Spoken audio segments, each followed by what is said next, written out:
Another former pastor that we're glad to have home again. He and I, our ministry here in Nashville kind of overlapped, and we got acquainted during that time. Brother Larry King is here. Brother Larry is going to come and share with us at this time. And there he is. And Brother Larry, we welcome you. We finished this building cash in hand. It like to have killed us. When we first bring up the proposal, we're going to do cash in hand. I thought, where did I come to that crazy notion? 8.5 years later, we were here doing the service, and I remember when we did it, I was worn out. And the pulpit committee came to hear me the day we were dedicating it. And I remember, I told John, the last time I remember being in this building, John Sherrill, I said, I was at the altar with him praying, and I said, come here, John. He came up and prayed with me, and I said, John, I wish I had today. I remember him saying, no, I thought he was going to get me. He said, no, and I love this place, but I'm telling you, it's been a great 9 years. Hannah and Noah were born here. Noah's with us now. He's 15. He's been through his 19th surgery, and God is growing his faith through all the struggles and miraculous things in his life. Hannah's a senior at Belmont. She was born while we were here as pastor, and she's studying in Rome right now in the study abroad program. We're going to graduate this year, and so we're thrilled with that. And Brandon, some of you might ask about him. He's in Alaska. He got as far away as he could. He's in Fairbanks. No, that's as far as my ticket I could buy. That's what happened. He's in Alaska working in Fairbanks. And I thought about what would I say about ministry. And really the greatest thing about ministry is not how fast the church grew, and it did. We won awards for that for 4 or 5 years. Not baptisms, not everything else. It's seeing old friends like Jill and Brian. Oh, I love you guys. The only thing that's missing is Pat McKenna. Amen. Big Pat from Illinois, big Yankee. We needed him here for those youth because he had such a great youth ministry. And then I thought I would write down just a couple thoughts. And you know, 5 minutes, this preachers can't say their name in 5 minutes. There's one person I never said something to while I was here. So I'm going to tell Greg Hawkins what I think about him.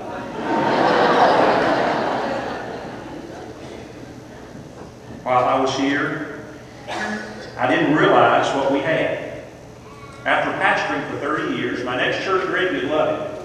A whole lot bigger. We had 2 services, 700 each. We went there to run the 200, it exploded. They had a gym, they had a baseball field, they had a softball field, they had all this stuff, and I said, where's my Greg Hawkins? Couldn't find one. Nobody wanted to do a volleyball program. Well, I think they thought if we did volleyball, they'd have to let me play. You let me play, so that was the difference. You have the best athletic program in any church I've ever been around, not just pastor, and I never thanked you for that. I mean that.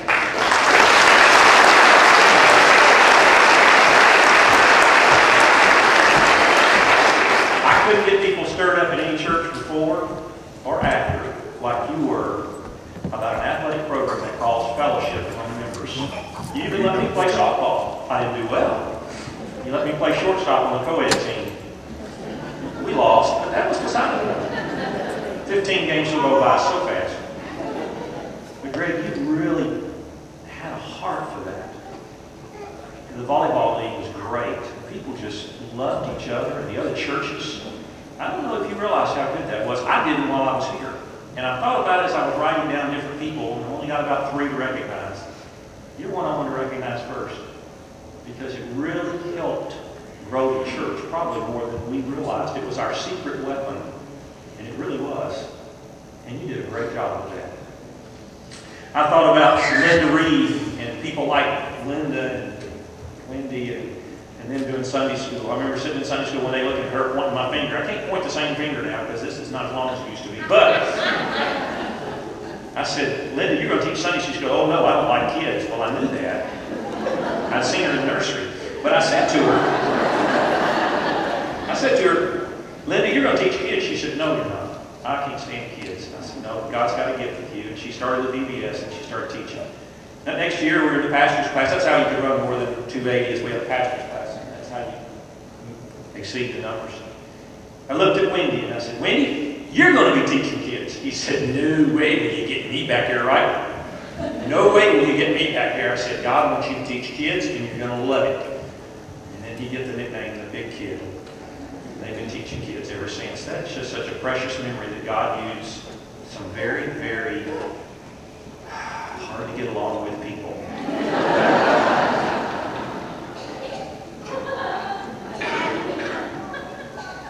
Pat McKenna was one I wanted to mention. Mr. Dale. I don't know who you have now, Mr. Dales and Mr. Miltons in this church, but every pastor needs a Mr. Dale and Mr. Milton.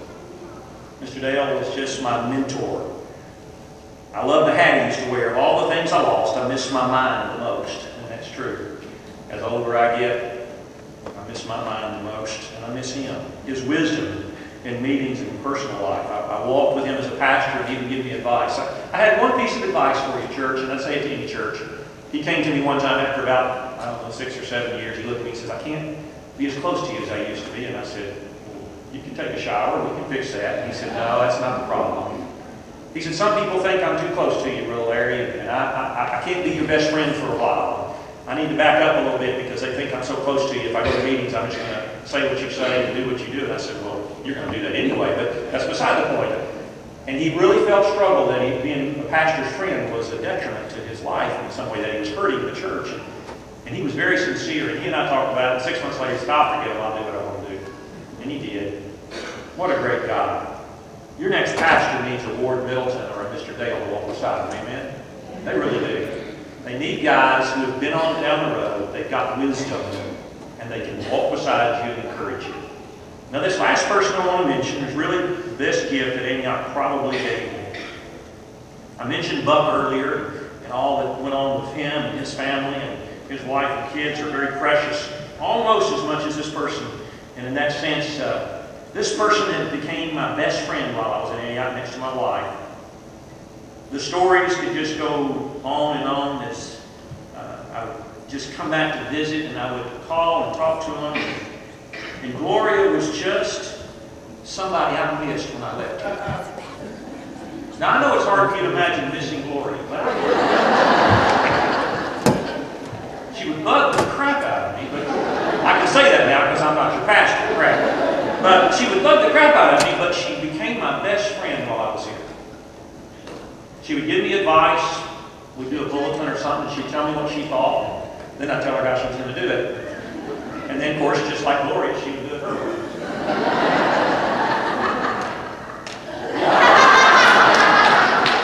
Trying to save a knuckle there. I don't mean any disrespect to any of the pastors, but I really think that Gloria, like Greg, needs to be fully appreciated by you.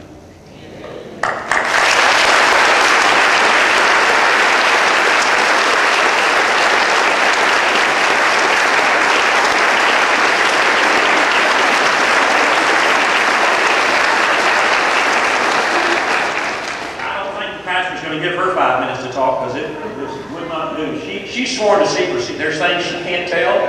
She'll take them to the grave, I hope. I mean, they're in her book. You'll be beside Tom selling your book. Autographs. If she autographs it, she won't tell anything about it.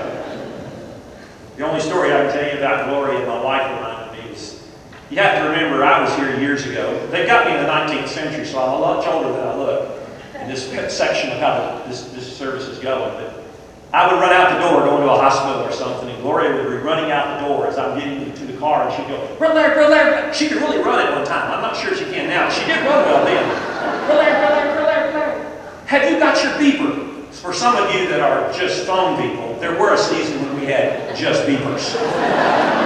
I know I'm old. I am. I don't color my hair. I just let it fall out. But she would run out and go, "Have you got your beeper? Have you got your beeper? Have you got your beeper?" "Yes, Gloria, I've got my beeper." Just like my wife. And then she would run in, and then she would stick her head back out the door. "Is it on?" "Of course not, Gloria. I'm trying to get away from you. What do you think?" She would say, "Is it on?" And I did remember that after my wife reminded me that Gloria, she was passionately in love with Jesus Christ and with you. To the point she made sure that if there was somebody in the hospital, I'd know about it. If it was somebody I didn't know, she would line up a deacon to meet me at the hospital to help point them out when I was a new pastor here. Probably one of the greatest treasures in this church is Gloria Howard. There's a lot. Like Rick.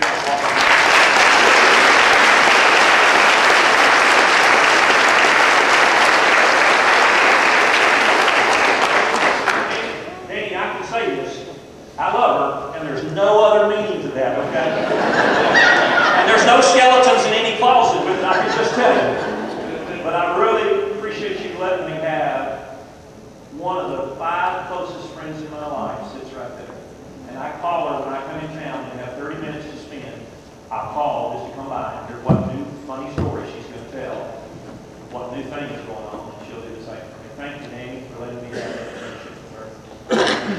Thank you, church. I love you.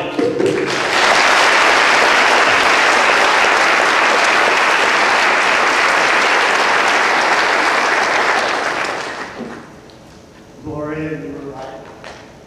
We didn't know how long Brother Larry was going to take.